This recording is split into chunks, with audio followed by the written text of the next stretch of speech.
Hello ladies and gentlemen, and here's a video explaining kind of what we know so far about Rainbow Six Siege. Playing the beta, and there is going to be an open beta, I learned that just the other day. I don't know when it's going to happen though, I'm assuming it'll happen sometime in November, as the beta right now, the closed beta is ending October 1st, and after that, you know, they're gonna fix up what they can, rebalance out some things, fix loading times, glitches, all that stuff. But for now, I'm going to talk about kind of what we know. So, the game is going to launch with 11 maps, and there's 3 in the beta, which are Consulate, House, and Fort Hereford. And here's an official statement from Ubisoft. At launch, Rainbow Six Siege will have 11 maps, playable both day or night, all using the full potential of our Real Blast destruction technology. In addition, all post-launch maps will be downloadable for free. We want players to stay with us for the long term and have ambitious post-launch plans that we will detail at a later stage. So, that's the whole kind of thing going on about maps so far. There's a few other things I want to talk about, which is, one, there will be no single-player campaign, but that doesn't mean you're not going to be able to play single-player. It just means that it's not going to be story-driven, like how the Vegas series was, but it's going to be more of how the original Rainbow Six games were. My thoughts are with Rainbow Six 3 and Rainbow Six 3 Black Arrow, as I owned both of those, which this game seems to be taking a lot from the older games, including small things such as leaning. Now, there's going to be missions that you'll do instead of just a story-driven campaign, which is fine. I mean, that's not horrible, and at the most, you know, there'll be really fun replayable missions. Oh, and sorry about the sound glitches happening in the video. I don't know what's up with that. But there will be different modes featured for Terrorist Hunt or Terror Hunt, whichever it's officially called. I think it's called both. In which you'll have scenarios where you'll play as a attacker or a defender. So you'll get to use all the classes in the game, unlike right now in Terrorist Hunt Classic. Now, we're just going to take a quick little look at the main menu. I'm not sure if this is the full menu, or if this is just a beta menu, or what have you. But as you can see, there's the play options for multiplayer and Terrorist Hunt, and there's going to be one saying missions. I can just see it now. There's also tutorials and just feedback that you can look at.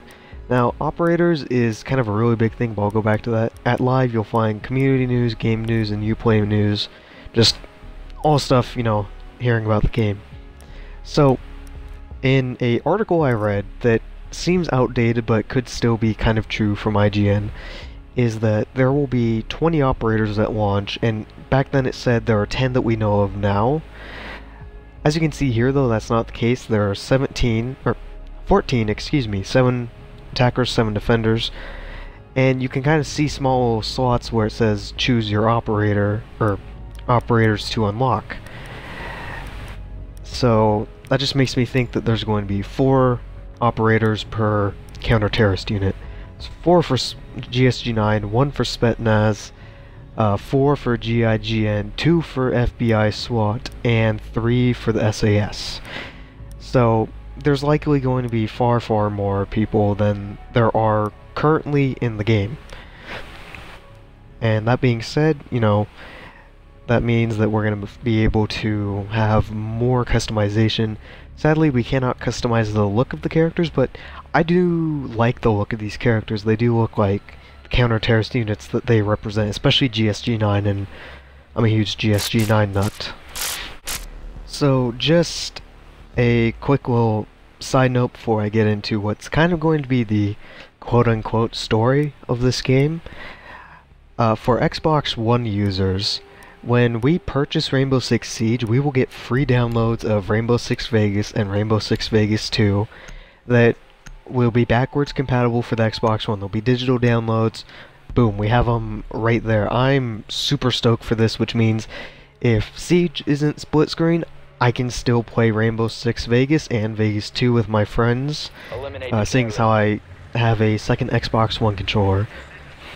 So the setting of this game, and this is a very short paragraph on the Wikipedia for the game, so don't know if it's 100% reliable, but it's what we have to look at. After several years of the Rainbow program's deactivation, the program was recently reactivated by a new leader that is simply known as Six, voiced by Angela Bassett. And every leader for Rainbow has always been known as Six, such as Ding Chavez from the old games, from Rainbow Six 3 and Black Arrow actually, which is something I kind of liked after playing those games.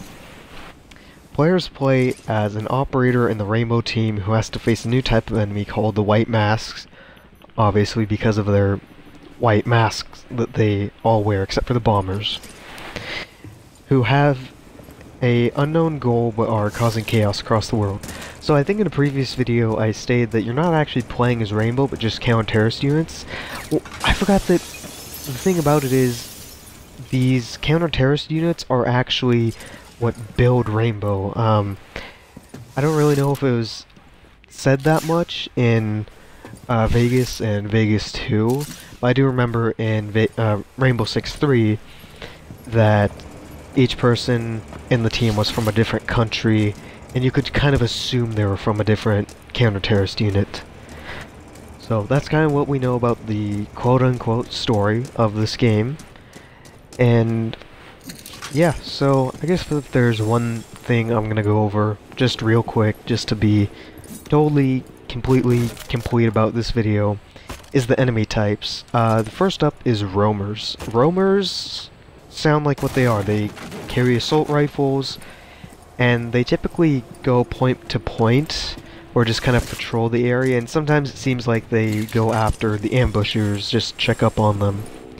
Up next is the ambushers. They also use assault rifles, and they typically sit in one area and just wait for you to, well, ambush you.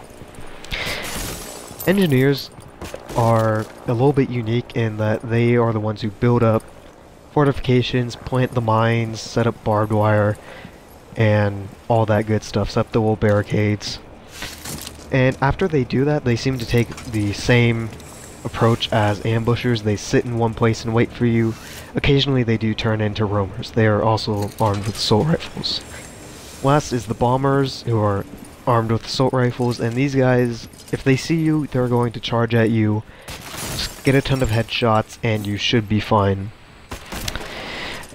Well, I suppose that is all that I really have to talk about. Again, sorry for the audio glitches. I don't know why they're happening. I'll definitely try to be able to fix that in my future videos. But anyways, thank you for watching, and I will see you more when I get my new games.